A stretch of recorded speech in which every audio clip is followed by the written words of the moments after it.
Hey, everybody. Welcome to another episode of Corn Culture. Again, beautiful day outside. We've been so blessed here in southeast Nebraska because it's not been super cold. We have it's a cloudy day, but it's perfect for a podcast. So we're very grateful for that. And yes, again, you see that I have another lovely guest on the show. I'm so grateful that people are willing to take a little bit of time out of their day to be on this podcast, to be a corniac. I don't know. I made that up. Corn culture. So today we don't have a sponsor of the episode yet, unless someone puts in the chat or something. But today I have a very special guest, and her name is Ellie. Ellie, what kind of nicknames do you have? Ells bells, Ellie belly, smells, Ellie belly, Ellie chicken belly. smelly. That was Ooh. from my cousins when I was little. I'll never forget that. Yeah. She's got a lot of nicknames. So yeah, Ellie is a very close friend of my wife's family and now that we're married, my wife She's and I. practically my sister. Yes, more so than just friend, basically family. So tell me how you know my wife. Obviously her mother and your mother go way back. It actually goes back to generations. My grandma Pat, and then Cheyenne's grandma Nana, they were best friends, and then my mom and then Cheyenne's mom Sam were best friends, and so inevitably me and Cheyenne were and you can't forget Kaylee and Chantel. That's another generation of best friends. So yep. Her older sister and Cheyenne's older sister, yes, are approximately the same age, and they go way back.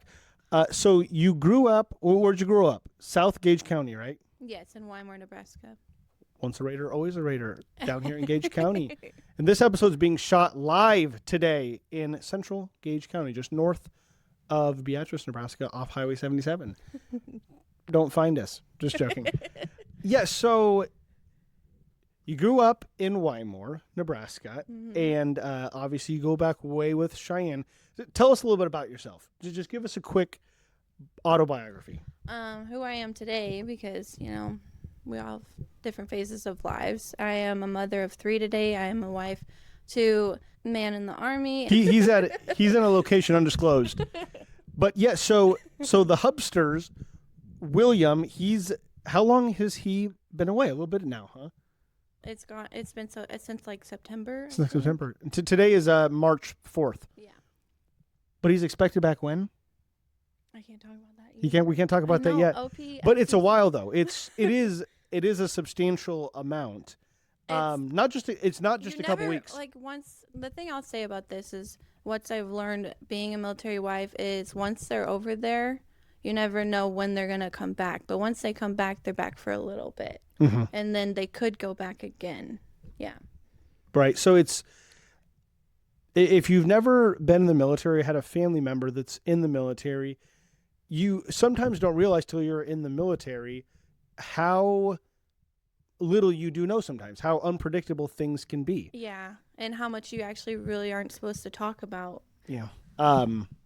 Loose lips and ships. Right. I didn't know that until like today. The world's crazy, and they sent out alerts of OPSEC, and it says don't talk about dates, don't talk about where they're at, don't talk all the things, their names, everything. So he's hopefully coming back in not too long. I mean, hopefully we get to see him back, but your guys' home is in Texas. Is this right? Yes. Currently? Yes. In Texas. But you're spending a little time back home here in southeast Nebraska. So that's good. And I'm actually staying with my mom. And I stayed with my sister for a little bit. It's been nice just to have family closeness while he's away, because that's the hardest part about being a military wife is you kind of lose your footing a little bit when your husband leaves, because your life can changes completely within a day.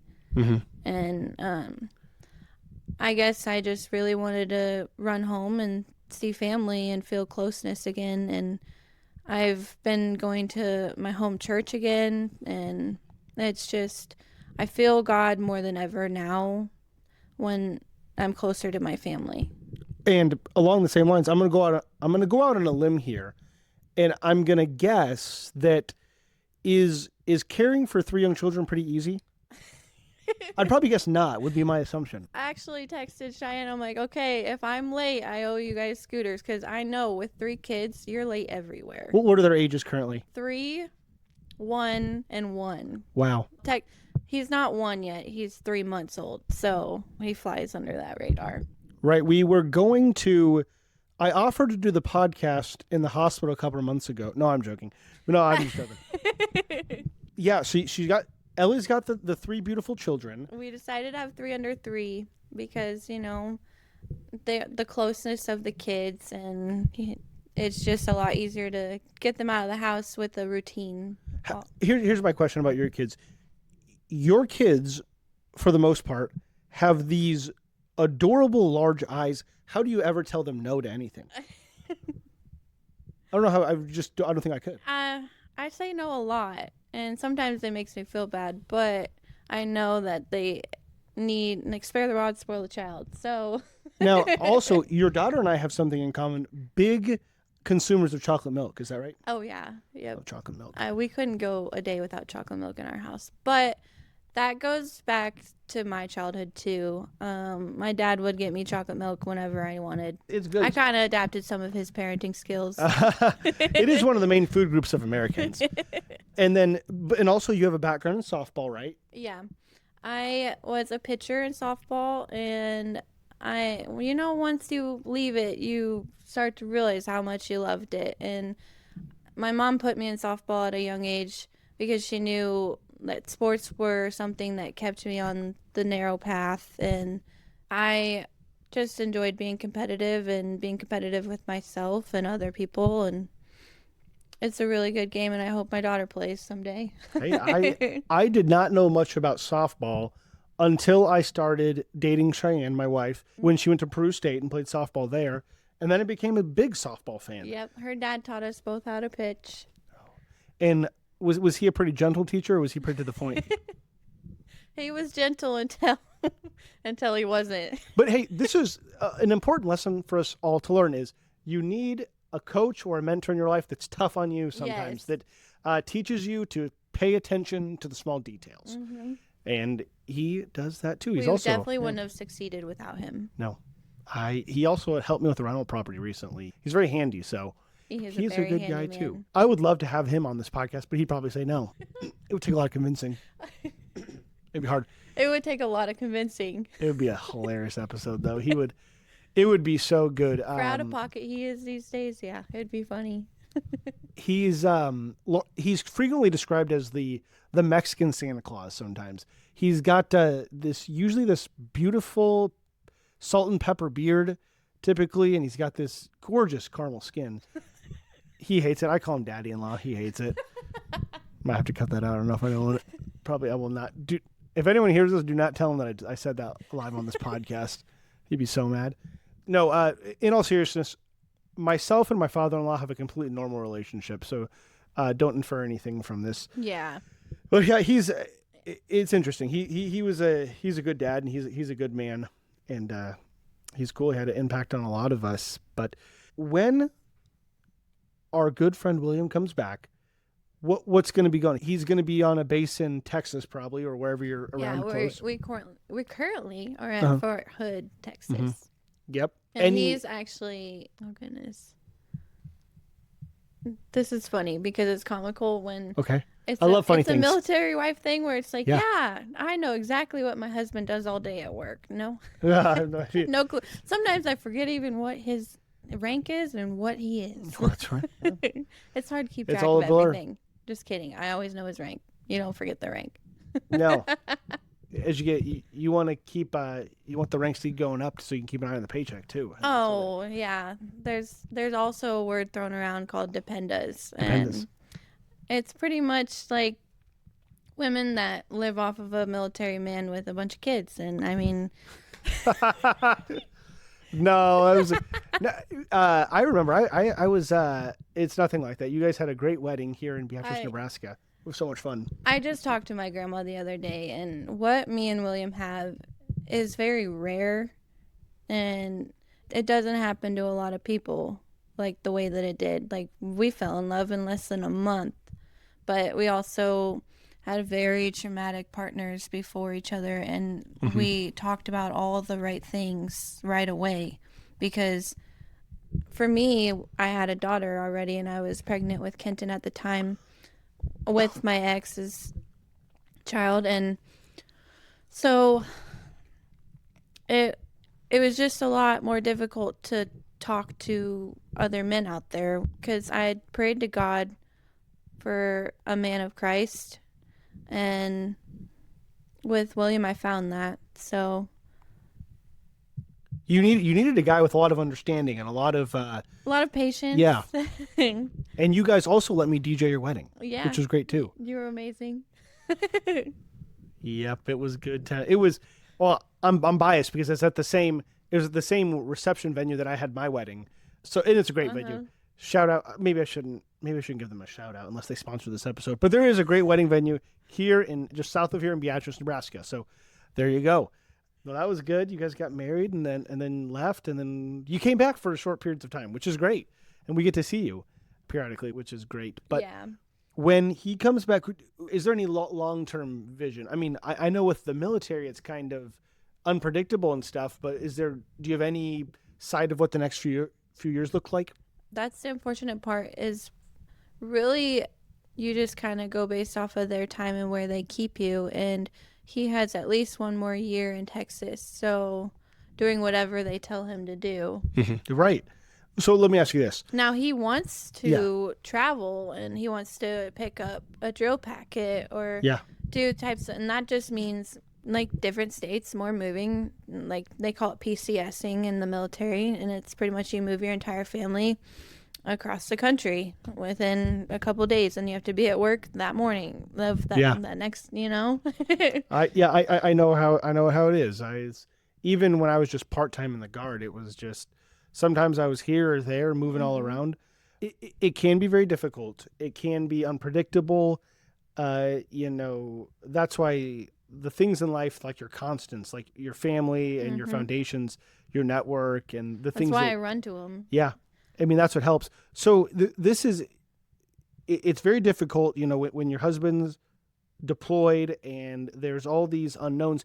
How do you get through it? I mean, for anyone else that's like has things that they just don't understand, or what do you run to help you get through these unpredictable times? God. Always. Good answer. Good answer. Yeah. Well, I pray every day to keep me through it. Like there's days where I wake up and I can feel my body's tired. I can feel my mental health is not up to par. I'm just like, Lord, please just give me the strength to be kind today, to lead a life like you, and to treat my children the way that I want them to be treated and the way that they deserve to be treated. Because children get so caught up in all of the fast especially in the military, where their dad leaves them for periodic stuff, and they don't see the same people that they used to because they have to move away, and so their stressors they cling to you. Like all three of them, all the time are on top of me, and it's a lot mentally to go through that. But I wouldn't change it for the world because they keep me going just as much as I keep them going. I can't imagine. I'm glad that you have that you have a relationship with God and that you're able to have something that is, just your underlying sense of security. I mean, we praise all the time in our house. The kids, they know my favorite praise songs because, those are the ones that you belt out to the sailings. Give us give us some of the top best praise songs to help us through difficult times. Well, my baptism song, that's what I call it, is Gratitude by Brandon Lake. And that one I will scream out and pour out my heart. Kenton really likes Demons by Josiah Queen. Josiah Queen's good. He loves really that good one. And Marilee's classic. She likes This Little Light of Mine. I can't go wrong with that. Or I've got the joy down in my heart. She loves that one. Good one. That is it. Those are bringing me way back. I went to Christian school for 15 years. So back when I was raised in the church, and that's why I want to raise my kids in the church. It is important. I know I'm personally grateful for it, and that's good that you have that goal. What did your What did your spiritual journey look like? I mean, was it always the same? Was that, I mean, Oh, it's ups and downs, crazy right. whirlwinds of, like there was a point where I'm like, is God, are you there? Yes. And those were my hardest years. Those 6 years of my life with my, I call him my abuser. Even who I was back then wasn't someone I wanted to be either. I mean, it's just interesting as I've grown up seeing that we have our lives and then, we do our best, but the relationships that we get in, they're either going to bring us up or bring us down. Mm-hmm. I mean, it totally is just like, if you're in a good relationship, boom. If you're in a bad relationship, boom. I mean, and you're just totally, and then you're way different. And I completely forgot who I was as a person with my last relationship. I mean, I benefited from it because I got 2 beautiful children, mm-hmm. and all of the craziness led me to Christ, and which your wife was the biggest part of it. And I think a lot of it has to do with, it goes back to my mom taking me to Sam's house when she had to work, and Sam would keep me for weekends because, Cheyenne was my best friend. I wanted to stay the night. And so we'd all go to church that Sunday morning. I was always the one who was the hardest to wake up, but I still went, And it's just those types of things stay in your core. And once you know God, he never leaves you. Yes, he will never leave us nor forsake us. That is very true. Yeah. I thought that whole time he wasn't there, and he was just waiting for me to come back. Yeah. Because I had got sucked into, we're going to go on to a big tangent with this one. I got sucked into, I love tangents. I get them on all the time. Whole, paganism, witchcraft. I hate to use those words, but just because I cringe at my own past demons, I finally let them all go. I feel like sometimes spiritual warfare comes into life, and I feel like they are like, oh hey, you remember being this way, and it's like, I know I'm never going to be that way again, so go away, demons. I rebuke you in the name of Jesus.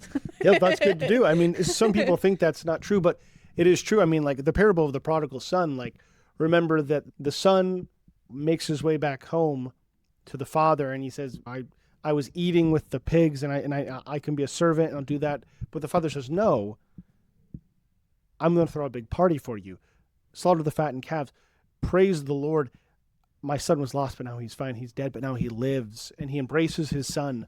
And it's never too late to go back to God. And it just goes to show you that with our lives, we all have the need for something spiritual. We have a physical body, we have a physical health, we need to feed our emotional health, but we have the spiritual place in our heart that it's going to be filled with something. And unfortunately, so many people in today's day and age, they fill it with other things, the things of this world that are very tempting, money and relationships and so on and so forth. Sometimes drugs. Sex, drugs, crystals. Well, I call them rocks now because, to the fact that I ever once believed that a crystal rock could give me healing when I have Jesus Christ the Lord to give me healing. Where does that come from? Where do you? I don't even know. What's the history on the crystals? I don't know. It's kind of interesting. I never knew. I just was like, they all wrote it out for you, so it's like, oh, well, this one does this one, and it's funny too because someone was telling you this, nothing ever came free, or you read always something had to about pay this. for it. Yeah, or you read about this, or someone told you about this thing. Or how'd you hear about this? Like when you go to the crystal shops, and okay, they write all the meanings underneath the rocks and everything, and interesting. Yeah, it's different. But it just goes it goes to show you that where you go. I mean, I know. Be careful. What's the other song they sing? Be careful, little eyes, what you see. Be careful, little feet, where you go. The most practical piece of information of advice that I think that's really the most applicable, and there's so many idioms, and that's if you lay down with dogs, you get fleas, or you're the sum of the 5 people you're around most, or birds of a feather flock together. And again, the people we're around, they're either going to lift us up or they're going to drag us down. Yeah. You know, and I'm like, I've caught myself, you know, it's like, oh, I shouldn't be around so-and-so because the term people use today, so-and-so's an energy vampire. You know, they suck the energy out of her. And it's like, oh, you just can't be around people like that. Which is crazy because the way that Jesus wants us to be is to, like, try and guide them to his way. And, you know, but there was one verse. I'm not really good because I'm still a baby Christian. I believe in my own eyes. I don't remember verses really well. But my interpretation of it was that tell them once, and if you tell them again, just leave them alone. I can't remember what verse that one is. Is it Titus 3? Yeah, but it's also, the concept reminds me of like when you're sowing the seeds. Like some of the seeds fall on fertile ground, some fall on rocks. Like some people, sometimes it falls on deaf ears. Yeah. And like the Holy Spirit's got to kind of change your heart. Mm-hmm. And you have to be ready to accept. Yeah. It's interesting. It is crazy for me to go from the depths of my life where I was at my lowest, and now I feel like I'm living what they call today is the God glow. Yeah. Yeah, there's like those transformation videos on TikTok and stuff about, you know, people just turn their life around because we've all been there. I'm living testimony of it. Yeah, what would you, if someone's listening to this right now and they're just torn between places or they feel, what's the first step they need to take? Give them a piece of advice to get their life back on track. To let go of what you want things to be and trust in God. And it sounds easier to say it, but truly you just have to stop living in sin. And I struggle with it today, still living in sin. My hardest sin to break, like today, is like, and I'm not saying it's an everyday struggle, but there are struggles where it's like, oh, Ellie, you have to keep a sober mind, you know, especially with 3 kids. I can't go out and do all those fun partying days like I used to. Your lifestyle just kind of changes once you become a parent, one. Sure. And once you're seeking God, you want to live a better life. And you don't want to feel like you're not going to be good enough in heaven, you know? And because he died for our sins, and that is, we are good enough. We are good enough. He paid it all. You got me thinking about songs again. What can wash away my sins? Nothing but the blood of Jesus. What can make me whole again? Man, I'm really in a singing mood. Last night we went to a concert. We went and watched Ian Munzik. Ooh, I've never heard of him. You never heard of him? No. Oh, you got to listen to him. He's right. like Tanner and Cheyenne always put me on the good stuff to I listen to. know lots of good music. Yes. Oh, like I didn't know about the Daily Wire. The Daily Wire. Check into the Daily Wire. Yeah, you check out the Daily Wire. I do. I've told a lot of people about the Daily Wire, and then I've had people. What do you listen to on the Daily Wire? Just podcasts and stuff. Yeah, and I actually do like Matt Walsh a lot.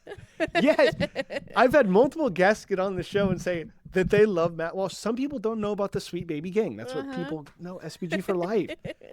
Yes. Look at that book right there. Ah, yep. Look at that. This book was sitting right here. Church of Cowards by Matt Walsh. There you go. Pretty good book. I recommend it. Well, thank you for sharing all that. And we're going to have to dive deeper into that on another episode as well. Whenever I have a guest on, I do like to ask some more, I do like that we get into deep topics and stuff because that's just a part of life. Yeah. But I also like to talk about light topics and stuff. So what part of Texas are you guys going to be located in? I don't know anything about Texas. I've only been there once. It's hard for me too. I'm pretty sure. So we're like an hour from Austin, Texas. Okay. And so if someone makes a trip down there, what do they need to do? Is there any place they should check out around there? Or are you on the base all day? I keep to myself a lot because that's how I feel safer, because I enjoy my home. I like to keep a clean house. I like to keep happy kids, and I'll go out to like the parks and stuff. But when I like to go out, I like to go to church and the Potter's House, Galeen. Clean Texas. Oh yeah, that church.